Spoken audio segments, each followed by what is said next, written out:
আমাদের যে চলমান বিষয় ছিল, যে বিষয়ে কথা বলতেছিলাম সেটা হলো দৃষ্টির হেফাজত। আল্লাহ পাক রব্বুল আলামিন আমাদেরকে চোখ, কান, এই জবান, যে জবান দিয়ে কথা বলা যায় আর পানাহার করা যায়, নাকের নিঃশ্বাস, এই কান দিয়ে আওয়াজ গ্রহণ, এই পা দিয়ে হেঁটে হেঁটে যাওয়া, হাত দিয়ে কোনো কিছু ধরা, চোখ দিয়ে দেখা, এই যে যোগ্যতাগুলো দান করেছেন, এগুলো আল্লাহ পাকের এক একটা নিয়ামত। কি জিনিস বলেন? এক একটা নিয়ামত। এই নিয়ামতগুলো কিন্তু বান্দাকে মালিকানা দেওয়া হয়নি। আপনারা কি জানেন জানি না, সঠিক কথা শুনে রাখেন। এই চোখের কিন্তু বান্দা মালিক না, এই হাতের কিন্তু বান্দা মালিক না, এই কানেরও কিন্তু বান্দা মালিক না। এই জন্য হাত বিক্রি করা যায় না, চোখ বিক্রি করা যায় না। আমাকে একদিন এক কলেজের ছাত্র জিজ্ঞাসা করা যে, হুজুর, মানুষ মরে যায়, মরে গেলে লাশকে দাফন করে ফেলা হয়, এত দামি মূল্যবান চোখ, কিডনি, আরো অনেক দামি দামি জিনিস আছে যেগুলো মানুষ মরে গেলেও সেটা কেটে বের করে নিলে, অন্য রোগীর মধ্যে লাগালে, রোগীকে অপারেশন করে সেটা ফিটিং সেটিং করলে সে মানুষটা ভালো থাকতে পারে, তাহলে এটা পচিয়ে মাটির গভীরে নষ্ট না করে মানুষ মরে গেলে কি শুধুমাত্র যারা আত্মহত্যা করে তাদেরটা রাখে মেডিকেল কলেজে পোস্টমর্টেমের মাধ্যমে? তো আমরা কি এগুলো কি আমরা ব্যবস্থা করতে পারি না? এগুলো রেখে মেডিকেল সায়েন্সের মাধ্যমে, কি বলে, মেডিকেল কলেজের মাধ্যমে সংরক্ষণ করলে মানুষ উপকৃত হতে পারে না? তো আমি তাকে বললাম, ভাই, আপনি যদি মুসলমান হয়ে থাকেন তাহলে আপনার জন্য আল্লাহর বিধান মেনে চলা শিরোধার্য। সেটা কি? আল্লাহ আপনাকে এই অঙ্গ প্রত্যঙ্গের মালিকানা দেননি। চোখের আপনি মালিক না, হাতের আপনি মালিক না।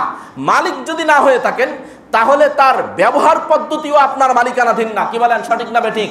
ছোট্ট একটি উদাহরণ পেশ করছি, দেখেন। আপনার স্ত্রী পাশের বাড়ি, প্রতিবেশীর বাড়ি থেকে, পড়শির বাড়ি থেকে যদি একটা বটি ধার করে, হাওলাত করে, বটি চেনেন তো, তরকারি মাছ কোটে এগুলো কাটার জন্য বটি লাগে না, ঝাল পেঁয়াজ কাটার জন্য, একটা বটি যদি ধার করে আনে কাজকে সমাধা করার জন্য, এই বটি যেহেতু সে নিজে মালিক না, আপনার স্ত্রী পড়শির বাড়ি থেকে ধার করে এনেছে, হাওলাত করে এনেছে, এখন সেই বটি ব্যবহারের জন্য সুনির্দিষ্ট কিছু তালিকা আছে। এই বটি দিয়ে কি কাটা যাবে?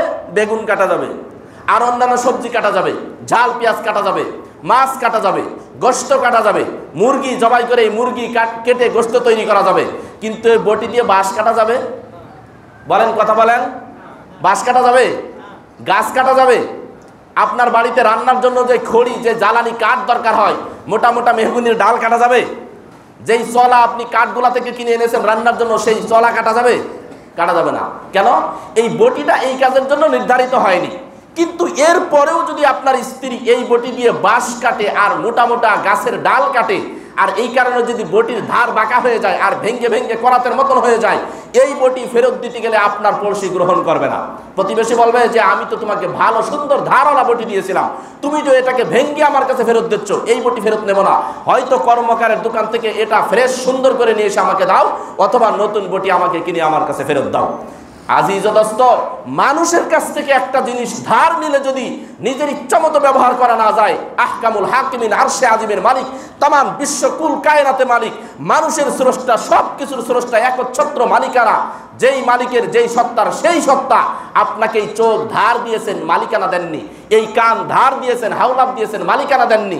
এই হাত ধার হাওলাত দিয়েছেন, মালিকানা দেননি। আর ব্যবহারের একটা সুযোগ দিয়েছেন, তবে ব্যবহারের একটা নীতিমালা বেঁধে দিয়েছেন, একটা সীমারেখা বেঁধে দিয়েছেন, যে এই চোখকে তুমি এই এই জায়গায় ব্যবহার করতে পারবা, এর ওই পাশে আর ব্যবহার করতে পারবা না। এই কান দিয়ে এই এই আওয়াজ তুমি শুনতে পারবা, যে আওয়াজ সেই আওয়াজ ইচ্ছা তুমি শুনতে পারবা না। এই জবান দিয়ে তুমি ইচ্ছা মতো এই এই কথা বলতে পারবা, এর বাইরে তোমার যা ইচ্ছা তাই জবান দিয়ে বলতে পারবা না। এই জবান দিয়ে এই এই খাবারগুলো তোমার জন্য খাওয়া জায়েজ, যা ইচ্ছা তুমি তাই খেতে পারবা না। এই পা দিয়ে তোমার যেদিকে ইচ্ছা সেদিকে হেঁটে যাবা না, তোমার জন্য এই বৈধতা দেওয়া হয়নি। এই হাত দিয়ে যে টাকা ইচ্ছা সে টাকাই নিবা, যা ইচ্ছা তাই ধরবা, তোমাকে সেই বৈধতা দেওয়া হয়নি। আজিজ ও দোস্ত, কিন্তু এই আল্লাহর এই বিধান যে মানতে চাবে না, না মেনে স্লোগান দেবে যে আমার কান আমি যা ইচ্ছা তাই শুনবো, আমার চোখ আমি যা ইচ্ছা তাই দেখবো, আমার জবানে আমি যা ইচ্ছা তাই দেখবো, আমার বাক স্বাধীনতা আছে, আমার এই হাত দিয়ে আমি যা ইচ্ছা তাই নেব, যে টাকা ইচ্ছা সে টাকা গ্রহণ করব, আমার এই পা দিয়ে আমি যেদিকে ইচ্ছা সেদিকে যাব, এটা মানুষের আচরণ আর মানুষের অভ্যাস নয়। এটা হলো গরু, ছাগল, কুকুর, ভেড়া, ভাল্লুকের অভ্যাস। কথা ঠিক না বেঠিক বলেন? এটা হলো কুকুর, শুকর, ছাগল, গরু, ছাগলের অভ্যাস। তাই আল্লাহ পাক রব্বুল আলামিন বলেন যে, আমার দেওয়া এই বিধান যদি তুমি না মানো, তাহলে শোনো, তোমার জন্য একটা ফয়সালা আমি আল্লাহ পাক শোনাচ্ছি। আল্লাহ বলেন, ওয়ালাকাদ যারানা লিজাহান্নামা কাসীরাম মিনাল জিন্নি ওয়াল ইনস। আল্লাহ পাক রব্বুল আলামিন বলেন, দুনিয়ায় দুইটা জাতিকে আমি তৈরি করেছি, যেই দুইটা জাতির মরণের পরে জান্নাত বা জাহান্নামের ফয়সালা আছে। সেই দুইটা জাতির একটা হলো মানুষ আর একটা হলো জিন। এই জিন আর মানুষ, এই দুই জাতির মধ্য থেকে আমি বহু সংখ্যক মানুষ আর জিনদেরকে জাহান্নামের জন্য নির্দিষ্ট করে ফেলেছি। তাদের ঠিকানা হবে জাহান্নাম, আগের থেকে নির্দিষ্ট। তাদের ঠিকানা জান্নাতে হবে না। কারণ কি? আল্লাহ পাক রব্বুল আলামিন তার কারণও বলে দিয়েছেন। কারণ হলো লাহুম কুলুবুল লা ইয়াফকাহুনা বিহা ওয়া লাহুম আয়ুনুল লা ইউবসিরুনা বিহা ওয়া লাহুম আযানুল লা ইয়াসমাউনা বিহা। আল্লাহ বলেন আমি তাদেরকে বুঝে শুনে চলার মতন অন্তর দিয়েছিলাম। গরুর সেই অন্তর ছিল না যে মালিকের ক্ষেতের ফসল খেলে কি হবে আর অন্য লোকের ক্ষেতের ফসল খেলে কি হবে। বিড়ালের সেই জ্ঞান ছিল না যে আমাকে যেই খাবার দেয় সেটা খেলে আমার কি হবে, আর ভাজা মাছ চুরি করে খেলে আমার কি বিধান হবে। কুকুরের এই জ্ঞান ছিল না যে মালিক আমাকে যা খেতে দেয় তাই খেলে আমার ব্যবস্থা কি হবে, আর জোর করে কোনো খাবার নষ্ট করে খেলে, মালিকের রক্ষিত খাবার সংরক্ষিত খাবার খেলে আমার ফয়সালা কি হবে। কুকুরের বোঝার মতন এই অন্তর ছিল না, গরুর বোঝার মতন এই অন্তর ছিল না, ছাগলের বোঝার মতন এই অন্তর ছিল না। এই জন্য তারা দিলেও খায়, না দিলে জোর করেও খায়। কথা ঠিক না বেঠিক? আল্লাহ পাক রব্বুল আলামিন তাই বলেন অন্তর দেওয়ার পরেও যেহেতু বুঝেনি, অন্তর দিয়ে তারা বুঝেনি। ওয়ালাহুম আয়ুনুল লা ইউবসিরুনা বিহা, চোখ দিয়েছিলাম, চোখ দিয়ে দেখে ভালো মন্দ হালাল হারাম বুঝতে পারতো, এরপরেও বোঝেওনি মানেওনি। লাহুম আযানুল লা ইয়াসমাউনা বিহা, কান দিয়েছিলাম শুনে সঠিকটা নিরূপণ করার জন্য, নির্ণয় করার জন্য, নির্ণয় করে সঠিক পথে চলার জন্য, এরপরেও সঠিক পথে চলেনি। তাই আল্লাহ পাক রব্বুল আলামিন বলেন উলাইকা কাল আনআম, এই সমস্ত মানুষ যারা চোখ কান হাত পা অঙ্গ প্রত্যঙ্গের ইচ্ছা মতো ব্যবহার করতে চাবে, আল্লাহ পাকের দেওয়া বিধিবিধান মেনে চলবে না, আল্লাহ বলেন কাল আনআম, চার পাওয়ালা জানোয়ারের মতন। নাউজুবিল্লাহ বলেন, চার পাওয়ালা জানোয়ারের মতন। শুধু এতটুকুই বলেননি আল্লাহ পাক রব্বুল আলামিন, এরপরে বলেন বালহুম আদাল, চার পাওয়ালা জানোয়ারের থেকে এই মানুষগুলো আরো বেশি খারাপ।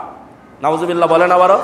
চার পাওয়ালা জানোয়ারের আল্লাহ পাকের কাছে যেই মর্যাদা, এর চাইতে নিম্নে আল্লাহ পাকের কাছে নিম্নমানের মর্যাদা ওই মানুষগুলোর, যেই মানুষগুলো তাদের এই অঙ্গ প্রত্যঙ্গ নিজ ইচ্ছায় ব্যবহার করতে চাবে, কোনো বিধিবিধান মানবে না। এই অবস্থা তাদের কেন হলো? আল্লাহ পাক রব্বুল আলামিন শেষে বলেন উলাইকা হুমুল গাফিলুন, এই মানুষগুলোর মর্যাদা মান সম্মান আল্লাহ পাকের কাছে নামতে নামতে নামতে নামতে গরু ছাগল ভেড়ার থেকেও আরো নিচে নেমে আসলো। কেন? গাফেল থাকার কারণে। কি থাকার কারণে বলেন? গাফেল থাকার কারণে। গাফেল কাকে বলে? যে আমার চোখ ব্যবহারের কি নিয়ম আল্লাহ বেঁধে দিলেন এটা শেখেও না, এটা মানেও না। কান ব্যবহারের কি নিয়ম বেঁধে দিলেন, যে কোনো আওয়াজ আমি কান দিয়ে শোনা আমার জন্য বৈধ না, এই বৈধ অবৈধ শিখেও নি মানেও নি।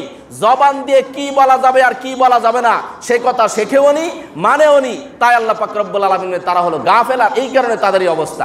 এজন্য এই চোখ ব্যবহারের সুনির্দিষ্ট ইসলামে নীতিমালা আছে না নাই? বলেন, সকলে বলেন, আছে না নাই? মেনে চলা লাগবে না লাগবে না? না গরু ছাগল বন্ধন হয়ে যেতে হবে? না, মেনে চলা লাগবে। এই সম্পর্কে ইনশাল্লাহ আগামী সপ্তাহে আলোচনা হবে। আজকে আর ছোট্ট কথা, সাম্প্রতিক ঘটে যাওয়া ঘটনা, ফ্রান্সের